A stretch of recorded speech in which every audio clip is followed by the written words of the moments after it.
Welcome to Moodle. To access Moodle, all you need to do is type in insidemanhattan.edu and it should bring you to a page called Quick Links. Moodle will be right there. Once you've clicked on Moodle, you have to enter your username and password and hit Login. After successfully logging in, you can see your name and your entire page. As you scroll down, you will be able to see the current courses the student is taking.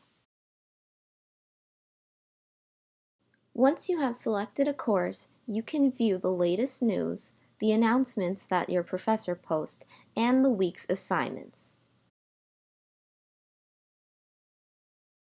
By clicking on Announcements, you have the chance to view all the assignments that your professor posts, and by clicking the Jump To button, it makes it easier to find a particular assignment. You also have a variety of options on the left-hand side, like checking your grades for a particular course. To head back to the home screen, hit Dashboard. Moving towards the right-hand side, you have Dashboard, Profile, Grades, Messages, Preferences, and the chance to log out.